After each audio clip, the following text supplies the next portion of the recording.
Et puis d'ailleurs, Sri Aurobindo parle de l'âme, il l'appelle l'être psychique. Donc, il se trouve que dans mes investigations d'hier soir, j'ai eu vraiment un magnifique enseignement sur ce qu'est l'âme, ce qu'est le je, tout ça dans le corps causal, tout ça organisé par je suis. Donc, je vous fais un petit truc, il y a je suis tout là-haut, là, au sommet de la pyramide, puis il dit, tiens, je vais venir sur la terre. Donc, je vais, dans les multiples émanations de moi, je vais aller à la base de la pyramide, me manifester sur la terre. Donc, je prépare mon incarnation et donc je vais mettre en place différents éléments qui vont permettre que je devienne un humain. Parce que c'est ça qui va me faire grandir. Ça, je vous raconte ce que je suis se dit quand il organise l'incarnation. Et donc, je suis va d'abord se loger dans un petit grain de blé d'or cristal. C'est comme ça que ça m'est présenté. Et ça c'est inaltérable. C'est je suis dans son premier élément, c'est une première cellule qui là est intouchable, invulnérable, inoxydable. Enfin, c'est ça. Et à partir de ça, ça se pose sur une espèce de membrane qui va constituer le contour du corps causal. Et dans ce corps causal, il prélevait une partie de lui-même pour former l'âme. Je parle à l'imparfait parce qu'aujourd'hui c'est plus la peine, mais nous on a été constitués comme ça, on s'est constitués comme ça. Et en même temps, il façonne un ambassadeur. C'est-à-dire il crée l'âme qui va être l'information qui est dans ce grain de blé, mais qui va codifier cette information pour qu'elle puisse se mélanger à la matière. Et il va ensuite façonner un je qui va être son ambassadeur, qui va être son délégué, à qui il va confier le pilotage de l'embarcation. Et ça, c'est dans le corps causal. Vous avez le petit grain de blé à la membrane supérieure du corps causal, qui va être encore dans l'esprit et à la jonction du corps causal. Et après, donc, l'âme, qui va donner l'ADN et qui va donner le plan de vie, qui va former avec le je le dharma et le karma, et là on retrouve tout à fait et qui va, alors ce qui m'était dit hier soir, qui va faire un plan de vie et qui va séquencer ce plan de vie. Donc c'est pour ça qu'on parle du séquençage aussi du génome, c'est le même mot qui est employé, et donc qui va aussi organiser l'ADN, donc pour que l'information du je suis soit présente dans la matière, dans le noyau des cellules. Et le je, qui lui va recevoir toutes les instructions de ce qu'il y a à faire pour le dharma. Et donc, à partir de là, cet équipage-là, je et âme, va plonger dans le plan astral et c'est là où le psychisme va se constituer. Mais on voit bien que l'être psychique est déjà en germe avec l'ADN et avec le plan de vie, puisque c'est dans cette partie-là que on va choisir les parents, on va choisir les circonstances de sa naissance, et tout ça. Et donc c'est comme ça que le programme s'établit, avec les séquences très, très, très précises du programme. Et ensuite, cet équipage descend sur le plan astral. Donc, en particulier, puisque nous, c'est pour l'humanité, eh bien, dans le système solaire, et va passer auprès des différentes planètes, faire son shopping, effectivement, et donc prendre des aspects de ces différentes planètes pour fabriquer l'être psychique véritablement. La psyché se fabrique là. Mais elle est très liée à l'âme. C'est-à-dire que c'est le corps astral, la psyché, la personnalité vont être... comment dire, toujours inspiré par je suis, par ce petit grain de blé aussi, et puis par l'âme et le je qui discutent ensemble. Tiens, mais on prendrait bien ça chez Vénus, on prendrait bien ça chez Mercure. Et c'est comme ça que se forme la trame de la personnalité. Et c'est pour ça que la carte du ciel, elle a tellement d'importance, puisque au fond, on va décider des influences planétaires sur notre personnalité, sur notre psyché, pendant ce processus d'incarnation. Je sais pas, j'ai répondu à ta question. C'est magnifique de le voir. J'espère que vous l'avez vu là en même temps que je le décrivais. Parce que c'est visible. Mais quel impact ça a qu'on n'ait plus d'âme maintenant sur notre psyché? Alors, c'est pas que ça a un impact, c'est que c'est une conséquence, en fait. le fait, pourquoi est-ce qu'il n'y a plus d'âme maintenant, on peut dire ça, c'est parce que justement la psyché doit devenir transparente. Et donc, on peut dire que la partie spirituelle de l'âme, parce que l'âme, elle a ce double aspect. Elle reste spirituelle parce qu'elle est, ce qui encode l'esprit dans la matière, mais elle est aussi matière puisqu'elle elle est le code génétique. Donc, elle a ce double aspect. Donc, on va dire, la partie subtile de l'âme va se décanter et se refondre avec l'esprit, et la partie dense de l'âme, c'est-à-dire le code, va lui être dans la matière. Tu vois, il va y avoir on peut dire séparation, tu vois. Mais comme notre corps est 100% divin, on peut dire que la partie matérielle de l'âme, naturellement, elle vient dans le corps pour que le corps, justement, se souvienne qu'il est divin. C'est l'ADN, le code. Oui, absolument. D'ailleurs, dans la Bible, on a les Adonai. Adonai. On voit Adonai, c'est l'ADN. C'est tellement passionnant tout ça. C'est en lien avec le travail de la guidance dans la cellule, entre la membrane ouais, et le noyau, c'est ça. C'est ça. transparence. Et donc, c'est ça, c'est le phénomène de l'osmose. Le liquide, c'était vraiment l'être psychique. Voilà. Le liquide intracellulaire. Le cytoplasme. Avec les mémoires, c'est ça. Voilà, c'est ça. Parce que dans l'être psychique, effectivement, il y a toutes les mémoires de la matrice, on pourrait dire, donc toutes les expériences. Et oui, dans le noyau, il y a l'ADN. Dans le cytoplasme, dans le liquide intracellulaire, il y a tout ce qui est de l'ordre de la personnalité, du corps astral. Et dans la membrane de la cellule, il y a la conscience et le je. Et donc, toute l'idée, c'est que ce cytoplasme devienne cristallin, transparent, conducteur de l'information du noyau vers la membrane et de la membrane vers le noyau. C'est tout notre travail, là. Et quand tu parles du séquençage qui est aussi dans le plan d'incarnation, c'est ça, c'est le rythme évolutif qu'on a durant l'incarnation? Oui, c'est ça. C'est-à-dire qu'il va y avoir des séquences de vie. D'ailleurs, alors avec les astres, on le retrouve facilement, parce que donc, les courses des planètes. Par exemple, moi, j'ai des séquences de 15 ans dans ma vie, parce que l'avantage, tu vois, de ne plus avoir 21 ans, mais d'en avoir 65, c'est qu'on a quelques quinzaines derrière soi, et donc je peux regarder un peu comment ça s'articule. Mais il y a des rythmes. Moi, par exemple, c'est très clair que dans ma biographie, il y a des périodes de 15 ans, si je regarde. Alors, je ne sais pas, comme David... 15 ans, c'est un demi-tour de Saturne, par exemple. Voilà. Il faudrait voir, par exemple, des choses comme ça. Par exemple. Et donc, je vois bien, j'ai plusieurs cycles de 15 ans comme ça. Et donc, ça, aujourd'hui, je pourrais dire que c'est des séquences. Alors, chez moi, c'est très marqué, parce que, y compris mon corps change. Je peux dire que je me réincarne pratiquement physiquement. C'est-à-dire, le corps n'a plus du tout la même apparence. Hein. Donc, et ça, c'est ce qu'on pourrait appeler des séquences. C'est-à-dire que ce que je voyais hier soir, c'était donc le dharma, c'est là où on va, qui détermine le karma. C'est absolument l'inverse de ce qu'on nous a toujours dit, bien sûr, hein, mais c'est normal, parce que tout est en train de se retourner. Et donc, ce dharma qui nous indique le projet, eh bien, ce projet, on va le séquencer. Première partie, on va faire ça. Deuxième partie, on va faire un plan, tu vois. Et sur chaque séquence, il y a toujours une possibilité d'arriver au dharma directement, mais on va mettre plus ou moins de temps. Souvent, on va prendre plusieurs séquences avant d'y arriver. C'est parce que... Comment dire ça? Pour ma part, je sens que j'ai un rythme à respecter dans mon évolution, oui. Et que parfois, il faut pas que j'aille trop vite. Et je sens aussi que ce rythme que j'ai dans mon évolution, elle est liée au rythme d'évolution de l'humanité. Oui. Et que c'est pour ça que mon rythme d'évolution se cale sur celui de l'humanité. Ah, ça, tu fais bien de me le dire.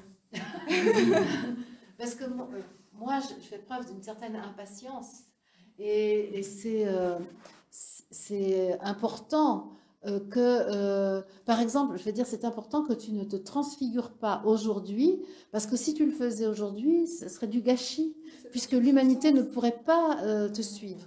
Donc, c'est terrible pour ceux qui sentent qu'ils auraient déjà la capacité de faire des choses, et il faut qu'ils attendent. C'est juste horrible. Mais en même temps... Est-ce que la planète elle-même, elle attend aussi, ou parce qu'il y a eu des guidances où elle n'attend pas vraiment, là, elle y va? Elle y va. Mais donc, comment ça se combine tout ça? Non, la Terre. La Terre. Qui a, La Terre, qui elle a sa propre évolution, qui est parfaitement en parallèle. Eh ben, le mariage, il a eu lieu entre la conscience de la Terre et l'entité spirituelle humanité. Donc, de toute façon, il y a une interaction entre l'une et l'autre. Et donc, mais ce qu'il faut comprendre, c'est que les guides guérisseurs de l'humanité, dont nous sommes, on pourrait dire ça comme ça, c'est leur grande souffrance aujourd'hui, c'est leur impatience. Ça, je peux l'affirmer parce que moi, c'est ce que je ressens. Mais c'est vrai. Parce que la conscience de l'humanité, elle est encore endormie, tandis que nous, on est déjà un petit peu réveillés quand même. Hein. Et puis, on a hâte d'avoir un corps un peu moins lourd. On a hâte de plus faire de jardin, de plus manger, de plus tout ça. Mais en même temps, les autres, ils sont là en train de se dire « Ah, qu'est-ce qu'on va manger ce soir ? Et comment je pourrais encore me faire plaisir ? Et quel film il y a à la télé ?» Alors, et on va en vacances. Et où est-ce qu'on va en vacances ? C'est ça. Et donc, c'est vraiment... Ah ben c'est dur. Et c'est ça qui est en train de se passer avec le clivage de la société d'aujourd'hui. C'est vraiment ça. Et donc là, je le vis personnellement d'une façon accrue en ce moment. C'est... Un miroir. Parce que la personne avec laquelle je travaille...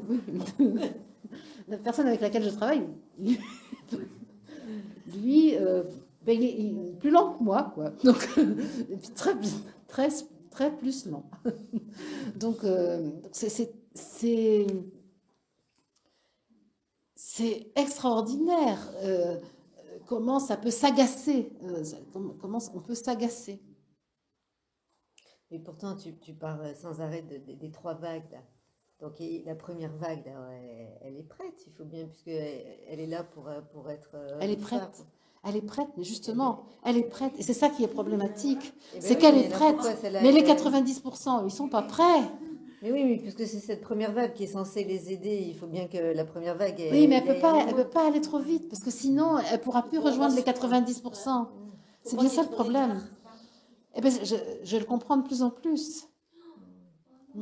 Et c'est pour ça qu'il y a peut-être des allers-retours dans cette capacité à, oui, être sur les deux plans. C'est le fameux point de zigzag dont on avait parlé entre le plan céleste et le plan terrestre. Ça fait un zigzag parce que... mais par contre, pour que ça marche, et ça, il y a cette question de l'effet de seuil, c'est-à-dire qu'il faut qu'il y ait quand même un seuil qui soit atteint. Or, je crois pouvoir dire qu'il n'est pas totalement atteint.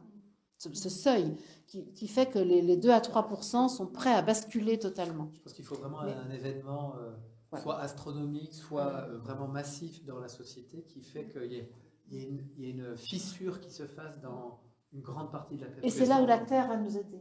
La Terre, la planète, la conscience de la planète, elle, à un moment, quand elle va être prête, elle va faire ce qu'il faut pour impressionner. Parce qu'il va y avoir forcément un moment de sidération. Il faut qu'il y ait un choc. Or, choc, soit qui est agréable, un choc qui fait plaisir, mais ça peut être un choc qui fait mal. Et il y en aura un, ça c'est sûr. Il y aura un moment pour que la bascule se fasse où une évidence apparaîtra. Pardon ? On ne peut pas vraiment le dater, parce qu'en fait, en astrologie, on a plutôt une atmosphère, alors avec des lignes, mais la forme que va prendre l'atmosphère dans le visible, eh bien, c'est aussi,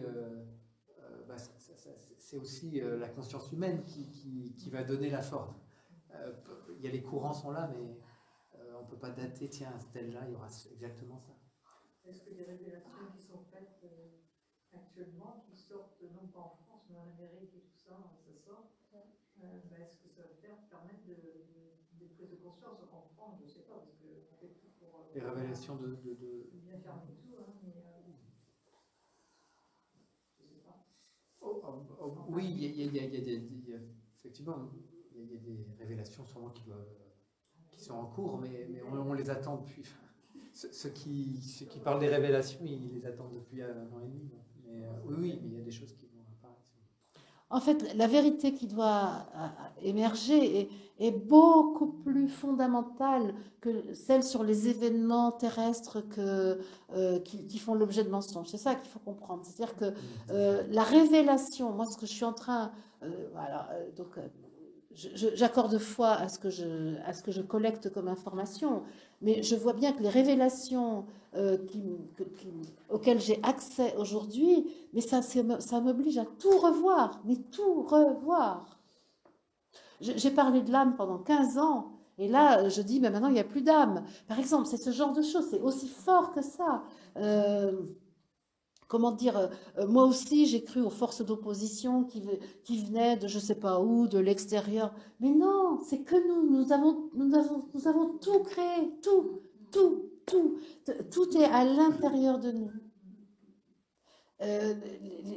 Alors même les ovnis, hier j'ai investigué sur les ovnis, les extraterrestres, même ça c'est nous. C'est extraordinaire. Il faut bien voir que c'est des fréquences qui sont en nous, tout ça. Et qui sont effectivement liées à ce qu'on peut observer dans le ciel. Mais ce qu'on peut observer, le cosmos qu'on observe, c'est nous qui l'avons créé. Est-ce que c'est possible d'imaginer ça?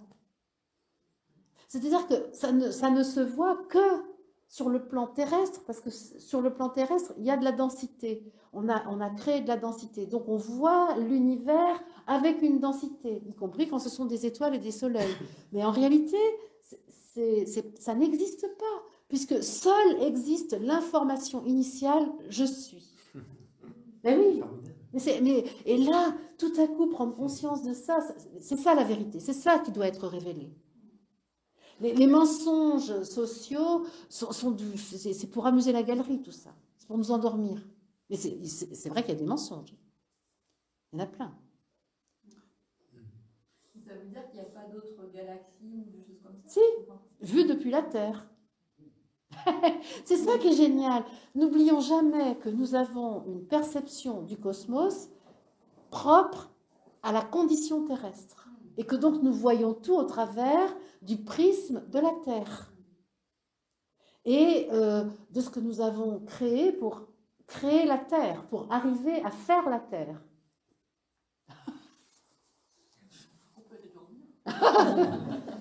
Et c'est là où on a besoin du supramental. On a besoin du supramental parce que c'est absolument impossible. Quand je me mets devant le ciel étoilé, je me revois dans le désert en train de regarder le ciel étoilé, c'est immense, c'est grandiose. On se dit, ben on est tout petit face à ça. Et mais pas du tout.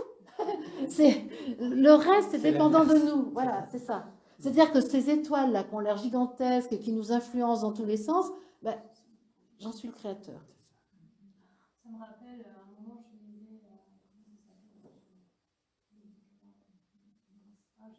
il y a un autre livre qui va avec, c'était Et l'univers disparaîtra. C'était quoi déjà l'univers? C'était les gros livres. Oui, voilà, le courant miracle. Mais bon, Et l'univers disparaîtra, c'était un livre qui allait avec. Et tout le principe, c'était ça, à un moment, se rendre compte que, enfin, je le résume avec mes mots, mais que nous sommes Dieu et qu'à partir du moment où on se rend compte de ça, l'univers disparaît parce qu'il n'y a plus. Exactement. C'est exactement ça. Le cosmos disparaît parce que nous le sommes. Et par exemple, il y a un truc, c'est qu'on parle de souveraineté. Il ne faut pas qu'on rigole avec ça, parce que la souveraineté, ça veut dire qu'on ne subit plus rien. Vénus, Pluton, les Andromèdes, on ne subit plus rien. C'est ça la souveraineté. Alors on le dit là, mais il va falloir assumer les amis. J'ai quelqu'un à parler? C'est énorme. Donc il n'y aura plus d'astrologie. Ben non, parce qu'on les a créés, les astres. Eh oui. C'est de l'astrologie, ne sera pas celle qu'on connaît aujourd'hui. Exactement. Mais même la même année sera Rien, il y a une nouvelle astrologie qui doit venir. D'ailleurs, l'autre jour, c'était dit à David, t'oublies les éphémérides, t'oublies tout, parce que tout va changer. Parce que notre changement de conscience va générer un changement dans le cosmos. Mais quand on dit qu'il n'y a plus d'univers, mais en même temps on va créer un nouveau monde, donc c'est créer de nouveaux univers, non? Mais est-ce que tu parles de visible ou est-ce que tu parles de l'information? Il n'y a plus rien. Enfin, on peut dire d'une certaine façon qu'il n'y a plus rien de visible, puisqu'il n'y a plus d'extérieur. Tu comprends? C'est trop génial.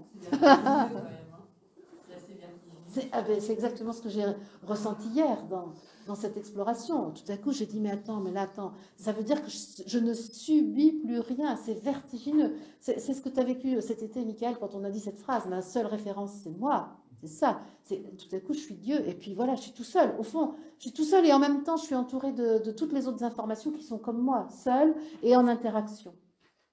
Parfait et en évolution. On est sans arrêt en train de combiner des choses qui nous semblent paradoxales dans la dualité. Je t'ai pas entendu. Ça fait rigoler. Qu'est-ce que tu fais du millefeuille? Eh bien, c'est ça. Parce que si tu veux, c'est un empilement de fréquences. Alors, ce que je vois actuellement, c'est que la fréquence la plus basse, celle de la Terre, va disparaître, puisqu'elle va être absorbée par les fréquences les plus hautes. Et donc, sur ces fréquences plus hautes, il n'y a plus de densité. Par contre, de là où je suis aujourd'hui, pour l'instant, je n'ai pas accès à la perception de ce qui est, à part l'information. L'information, l'immensité, l'éternité, c'est la seule chose à laquelle j'accède pour l'instant. Mais c'est parce que je me sens tellement débutante dans ces investigations qu'il y a à explorer. Alors je pense que je vais continuer mes explorations. Je vous en dirai plus au prochain épisode. Ce que j'ai l'impression, c'est que dans ce que tu enseignes, on part du plan humain et on va tout de suite retourner à l'état de déité, mais genre source, à ce niveau-là, quoi. Genre toutes les formes de vie qu'il y a entre les deux, en fait, on va pas... Non, on les a inventées. On va tout de suite... On les a inventées. Elles n'existent pas. me... Elles n'existent pas. On les a inventées pour combler. Les êtres de 6e dimension... Tout ça, mais tu verrais comme c'est bien plus simple. Ah, mais qu'on les a toutes inventées pour compenser, parce qu'on s'est dit, ah, on a tellement d'écart entre Dieu et nous qu'il nous faut et des hiérarchies, et des trucs intermédiaires, et des signes kabbalistiques. Mais rien de tout ça n'est vrai. C'est très rassurant. Oui, absolument. Et Jésus le dit tout le temps. Tout le temps. C'est bien plus simple que ce que tu crois. Absolument. Et il faut bien voir que c'est justement notre complication qui a augmenté le fossé. Et plus on augmentait le fossé, plus ça devenait compliqué, etc. Et c'est, le grand retournement, il est là. Mais ce que je vous dis là, je ne l'aurais pas dit encore il y a une semaine. C'est incroyable. La montée en fréquence qui a lieu actuellement chaque jour pour chacun de nous, hein, si on s'y colle, c'est chacun de nous, vous l'avez tous dit. Eh ben, ça donne une ouverture absolument fantastique à la compréhension du monde. Et là, ce que nous dit Jésus aujourd'hui, c'est qu'il ne doit plus y avoir d'ésotérisme. Ça fait longtemps que c'est dit, hein, mais là, plus particulièrement. Et il faut que chaque être humain, y compris celui qui ne sait pas lire, puisse comprendre qui il est et ce qu'est le cosmos. C'est pas la peine d'être astrophysicien, c'est pas la peine d'être ingénieur, c'est pas la peine de parler des langues. Alors, et moi, j'ai vécu dans le désert avec des bédouins. Et ça, si vous imaginiez combien c'est heureux. Et moi, je me dis, est-ce que Ahmed, qui ne sait pas lire, qui ne sait pas écrire, comprendrait ça? Mais absolument. Et c'est ça, ma référence. Ben oui, parce que, quoique, ils sont assez cortiqués quand même. Hein. C'est pas parce qu'ils savent pas lire et pas écrire qu'il n'y a pas un peu de pensée. Hein. Enfin, je pense à Ahmed en particulier. Moi, je pense à un documentaire que j'ai vu une fois de Georges Vermar. Peut-être certains connaissent. Il parle beaucoup de ce qu'il voit sur le plateau de Gizeh et des pyramides. Et ils ont étudié comment les étoiles sont placées par rapport à la référence Terre. Et plus il fait sa démonstration, plus on se rend compte que c'est un truc merveilleux, mais on ne comprend pas. C'est comme si toutes les étoiles et les astres étaient posés par des calculs mathématiques et que quelqu'un dit, ok, on va placer cette étoile-là, on va placer celle-là, parce que comme ça, il y a un angle droit comme ça, et il y a tel angle, et puis comme ça, voilà. C'est la façon dont il explique, on dirait juste un truc de mathématiques vu du point de terre. Du coup, ça me fait... Alors qu'on dit le contraire, on dit que les pyramides ont été construites par rapport aux étoiles. Alors que lui, sa démonstration, donc là, ça va dans le sens de ce que je dis. Ouais. C'est c'est Georges Bernard, je ne sais plus le nom de son collègue, mais c'est époustouflant, quoi. Oui. Ce que je comprends pas, c'est dans ce qu'elle est à Jésus. Si en fait tout est une création de l'humain, quand on dit qu'on analyse Jésus, c'est donc une information. C'est un je suis. En fait, l'image du je suis, c'est très intéressant. Moi, tout de suite, ce qui m'a été donné avec l'histoire du je suis, c'est que le divin, c'est un diamant. En réalité, c'est une information. Mais pour qu'on comprenne comment est agencée cette information, on va se représenter un diamant avec des facettes. Et donc toi, ton je suis est une facette du diamant. Le je suis de Marianne est une facette du diamant, etc. On ne va pas tous vous citer. C'est-à-dire que notre je suis est de toute façon une facette du diamant. Ben, Jésus, c'est une facette du diamant. Donc, comme je suis moi aussi une facette du diamant, c'est pas bien compliqué d'aller consulter mon voisin. C'est juste ça. C'est pas plus compliqué que ça. Et donc, l'intérêt du diamant, c'est que je suis constituée du diamant et je le constitue. Vous vous rendez compte Vous entendez bien? Je suis constituée puisque je suis une facette du diamant, mais je le constitue. Sans la facette, le diamant n'existe pas. Et donc, quand on parle de vie antérieure, c'est vrai d'un point de vue terrestre.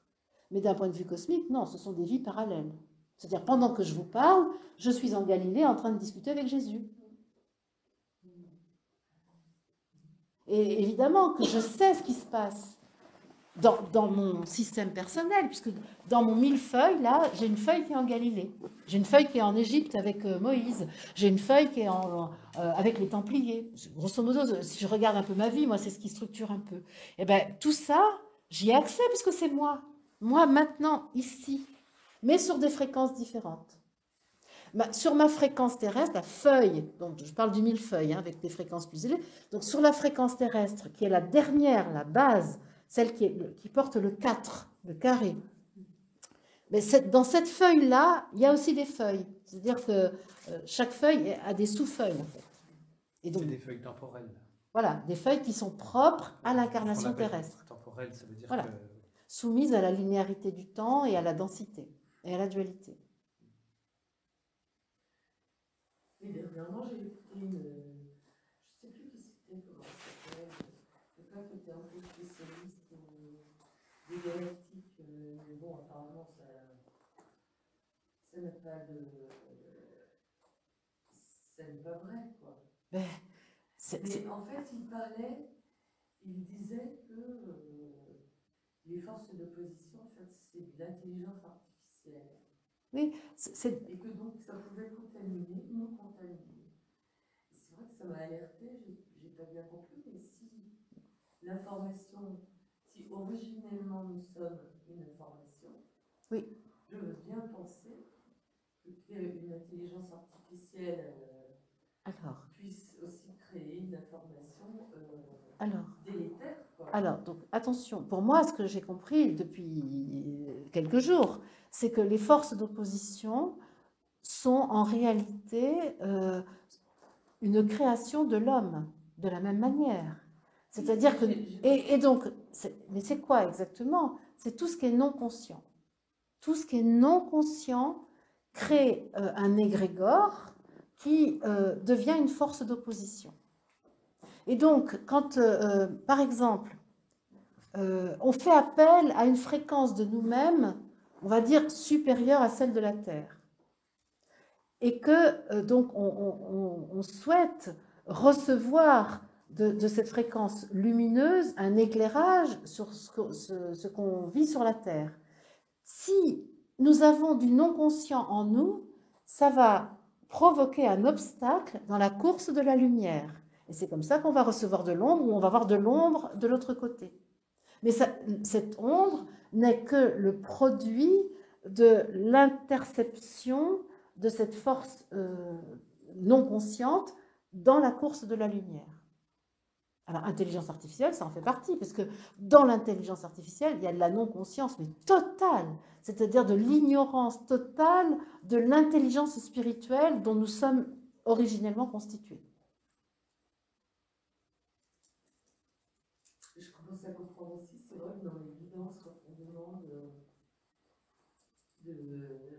d'être dans l'éternité. Par exemple, moi, je ne vois rien. C'est une... Et à chaque fois, je me disais, moi, là, je ne vois rien. Ça va pas. Mais en fait, je commence à comprendre pourquoi. Ben oui, il n'y a À rien. partir de ce moment-là, on est, par exemple, si je me souviens, dans un espace blanc. Et encore, mais, Transparent. exactement, plutôt transparent. Enfin, je dis blanc parce qu'il n'y a pas de... Et alors, c'est ça. C'est uni, en fait, c'est uni. Voilà. Uni dans le sens, il n'y a pas de diversité. Parce que l'essence est une, la manifestation est multiple. Ah. Ben, si j'avais su, une divine image, aller voir craquer, par exemple, les extraterrestres, moi j'y crois. Bien sûr. Je n'y crois plus. Mais si, tu as raison d'y croire. Tu les as inventés. Et c'est vrai. Par exemple, parce que les vaisseaux des ovnis, c'est comment? Eh bien, c'est une intention émise par un être qui, à un moment, prend forme dans le corps éthérique de la Terre. C'est-à-dire la soucoupe volante, j'ai eu l'information hier, la soucoupe volante prend forme dans le plan éthérique de la Terre. Alimentée par les croyances. Bien sûr, par la volonté divine traduite en termes humains. Ah, donc elle se densifiait, Bien sûr, elle prélève dans l'éthérique de la Terre ce qui est nécessaire pour apparaître aux yeux des humains. Dans quelque chose que j'ai vécu un peu dans le dernier regard de vérité, la semaine dernière, mais qui parle un peu de ça, c'est que je commence à percevoir au bout de quelques heures là, de supramental, de regard, la matière se diffracter comme ça et se transformer en lumière. Et ça fait un peu ça. On va voir la lumière derrière l'apparence de la matière. Et enfin, quelque chose de cet ordre-là. Et cette même lumière, quand elle revient sur le plan terrestre, elle va se densifier. C'est la résurrection de Jésus. Jésus nous enseigne ça. Il meurt et il ressuscite. Et il peut, quand Thomas lui demande, densifier son corps. Parce que ce je, ambassadeur du je suis, a la capacité de mettre le réglage là où c'est bon pour pouvoir rester sur le plan dans une substance subtile ou dans une substance dense. Et est-ce qu'il pourrait le faire s'il était tout seul? Est-ce que c'est pas dû justement au fait qu'il y a beaucoup de jeux, beaucoup de gens qui...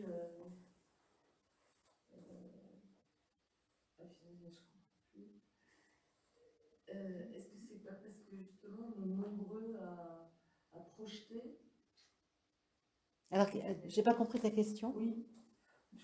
Tu la comprends, toi? C'est le reflet de l'esprit. C'est le Canada Dry. Ça ressemble, mais ça n'en est pas. C'est la saccharine à la place du sucre, le faux sucre. On peut dire ça. Un succédané, on dirait. S'il vous plaît, un succédané.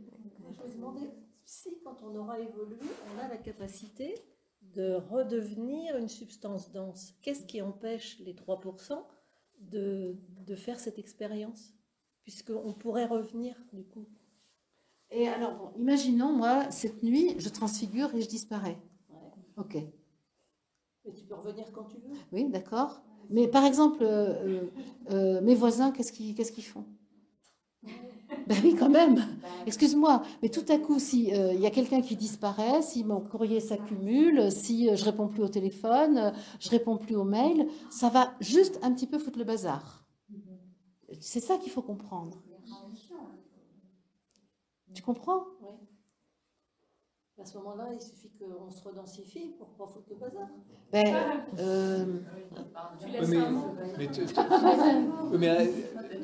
vous inquiétez pas, j'ai transfiguré. Si tu transfigures juste pour toi-même, ça sert à rien. Ça sert à rien. Là, l'exemple dit que Marie-Odile transfigure et les voisins réalisent que Marie-Odile a transfiguré et qu'elle est revenue. Mais du coup, ils vont alerter la population. Enfin, je veux dire, ils vont venir me chercher à l'hôpital psychiatrique. Marie-Odile, ça va être un objet de foire. C'est ça, tu comprends? Et c'est ça, ça ne doit pas être le cas. On a lu genre de gens qui ont révélé des choses et c'était la conscience humaine, elle n'était pas prête à accueillir. C'est et ça. Du coup, c'est tombé, voilà, c'est des connaissances qu'on a perdues pendant Ce un sont des temps. perles au pourceau. C'est ce qui est dit là. Exactement, Des voilà, perles c'est au ça. pourceau. Exactement, ça, on l'a déjà vécu. Hein. Et puis comme dit Pauline, elle n'est pas là pour ça. Sinon, elle pourrait le faire tout de suite. D'une certaine façon, oui. Mais il y a un dispositif de sécurité qui fait qu'on ne le fait pas tout de suite. Et en même temps, je trouve ça extrêmement difficile de vivre cette expérience-là parce qu'il y a une espèce de décalage qui est important. C'est comme si, voilà, l'image c'est faut tirer la charrette, quoi, mais voilà, c'est lourd. Mais on tire la charrette, mais on met le frein à la charrette. C'est ça l'image, moi, que j'ai. Tu comprends? Il faut tirer la charrette et il faut mettre le frein à la charrette en même temps. Alors, parce qu'il y a la transfiguration, mais il y a la manifestation de la substance universelle. Ce que Jésus fait quand il multiplie les pains, la pêche miraculeuse, etc., etc. Donc, imaginons que là, dans cette assemblée, nous sachions tous manifester les bons pains odorants sans avoir à pétrir et à cuire. Mais qu'est-ce que vous croyez là? Si ça se sait là demain, mais on est l'objet de persécutions, d'attaques, etc. C'est pour ça qu'il faut que la conscience humaine soit prête. C'est ça qui est dur, parce qu'en fin de compte, il y a quand même un minimum de protection à avoir. Quoi. On est obligé Et on de l'a. se voiler un minimum. Nous l'avons. Voilà, Nous l'avons. Et c'est pourquoi il y a des actions qui sont menées publiquement, il y a des actions qui sont menées discrètement. Moi, ce que je fais depuis maintenant un mois, c'est très discret. C'est entre deux personnes. C'est des choses qui sont... J'ai travaillé cette semaine pour... on m'a alerté là pour Auroville. Là, je peux en parler. Une personne qui habite à Auroville m'a expliqué qu'il y avait un endroit particulier... qui était le lieu des forces sombres. Et elle m'a demandé de vouloir faire quelque chose. Et là, j'ai fait le choix de ne pas le faire pendant la guidance, parce que je savais que si j'en parlais publiquement, ça, je donnais à manger aux forces sombres. Donc ça, on l'a fait dans l'intimité. Tu peux laisser. Tu vois, il y a des choses, pour l'instant, les investigations, et c'est très nouveau pour moi. Hein, je découvre cette facette de mon travail aujourd'hui, et je vois très bien comment c'est. Alors, c'est pas secret, la preuve, j'en parle ici, mais comme j'oublie pratiquement tout ce que je vais chercher, ça s'inscrit dans la fréquence, mais je l'oublie cognitivement. Donc je donne que ce qui submerge, et je pense que le dispositif de sécurité se met en place, et je redonne l'information qui reste comme ça à la mémoire. Mais ce que je capte, c'est beaucoup plus que ce que je dis. Et en même temps, ça peut être compliqué parce qu'il y a ce désir d'authenticité qui fait que on a envie, en tout cas moi j'ai envie d'être transparente et voilà, d'être authentique. Mais c'est pour ça que je ne dissimule rien. Je dis tout ce que je sais. Mais sauf que j'ai oublié un certain nombre de choses.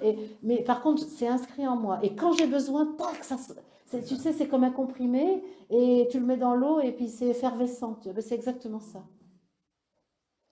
Mais qu'est-ce qui manque à la conscience de l'humanité pour qu'elle soit prête? Ah, alors c'est très... Mais non, mais... Ah ben, moi, je peux te le dire, hein. Vaincre les peurs, c'est comme... Non, la première chose, reconnaître la peur, parce qu'elle est dans le déni de la peur, et donc reconnaître la peur, et ensuite transformer la peur. Et ensuite, lâcher tous les attachements, lâcher toutes les croyances. Arrête... Ça peut venir d'un seul coup. Arrêtez de chercher dans l'horizontale les ressources qui sont en réalité dans la verticale. Ah, j'ai un catalogue total. Pardon? Et avoir la constance aussi dans cette foi-là. C'est même pas une fois que la foi est là, t'as pas besoin. La constance, elle va de soi. Parce que tu le vis. Tu le sais. Une fois que tu vis le divin, il s'en va pas. Oui, t'as pas, parce que la constance, tu vois, c'est encore croire que ça demanderait un petit effort. Mais ça, c'est un des gros trucs à lâcher. L'histoire de l'effort. Ce qui est important, je pense que c'est les 3% qui se sentent guides guérisseurs fassent ce travail de libération des croix. Parce qu'on le fait pour le collectif. Et donc, on n'a pas besoin d'attendre que le collectif va le faire dans son entièreté. Ils vont bénéficier de ce qui est fait dans ce style d'assemblée, par osmose. Et Parce que et c'est là, autrement, c'est vrai, si on se dit qu'il faut attendre que les 90% soient frais, ça peut être décourageant. et c'est là que tu dis que ce qui va aider, c'est l'événement planétaire. Bien sûr. C'est Quelque ça chose qui va qui faire va que toutes ces... créer un- Oui, et en même temps, l'événement ne peut arriver que si la conscience C'est ça, s'élève. les deux vont en même temps. Et puis les gens disent qu'elle est clé. Bon, il faut juste avoir la foi. Ben, moi, ce que je crois véritablement, c'est avoir le courage d'aller regarder en soi. C'est pourquoi, quand Alain témoigne tout à l'heure, vous ne pouvez pas vous imaginer combien c'est important. C'est tellement important. J'arrive avec de la colère. Mais ça, il n'y a pratiquement plus aucun chercheur spirituel qui va oser nous le dire. Parce qu'on veut tellement avoir un idéal spirituel qu'on se raconte des histoires. Non, non, mais moi ça va, j'ai réglé tous mes problèmes. Moi ça va, j'ai aucune résistance. Moi ça va, j'ai plus de peur. Ah ben moi ça va, j'ai enlevé toutes mes croyances.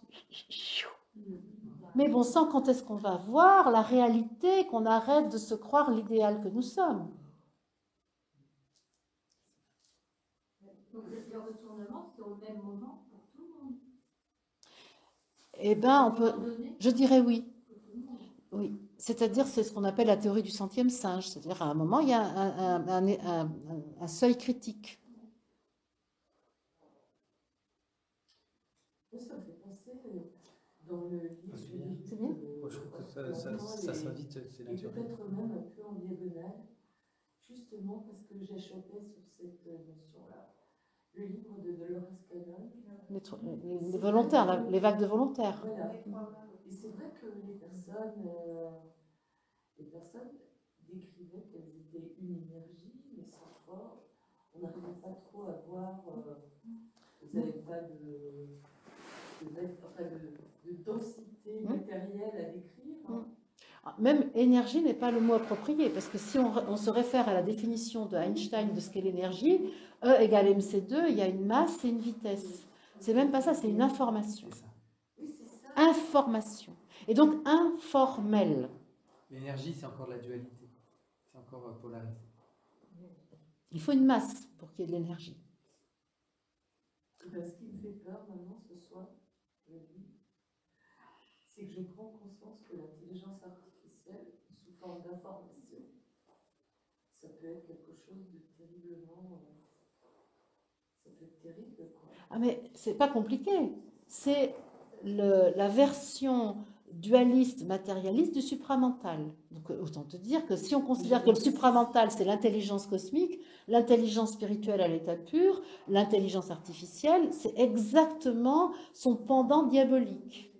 Ah ben oui. Je n'avais pas saisi ça. Et donc toute la domotique, tout ce que fait Zuckerberg, alors c'est un des champions, lui, de l'incarnation du diable, hein, avec Facebook et avec Metaverse maintenant, c'est formidable. Et là, maintenant, ils sont en train de vendre des appartements virtuels. Je n'arrive même pas arrivé à comprendre comment ça marche. Mais toute cette intelligence artificielle, c'est ce que veut Klaus Schwab. Il veut nous mettre des puces et tout ça. Là. Donc, bien sûr, c'est dramatique. Ouais, tout a été préparé avec les films de science-fiction, parce que tout ça, ça existe. Hein, de vivre dans un monde totalement virtuel, avec des lunettes. Et, Alexandre, mon frère, est très branché marketing, le monde virtuel et tout ça, il est hyper au courant. Et il m'avait raconté récemment il m'avait expliqué que le monde de demain, c'était un monde virtuel. Et donc il m'a montré en fait, vraiment sur son ordi, que voilà, il y avait des gens sur telle plateforme qui achetaient des avatars, et donc c'est leur moi virtuel, et qu'ils achetaient donc, en effet des appartements, des bouts de terrain virtuels, Voilà. avec de la monnaie virtuelle. Ouais. Et il me disait, mais Pauline, c'est ça le monde de demain. Ouais. Et Ce moi, que dit j'étais- Jacques Attali dit exactement ça. Et quid du vrai corps physique avec ses vrais besoins?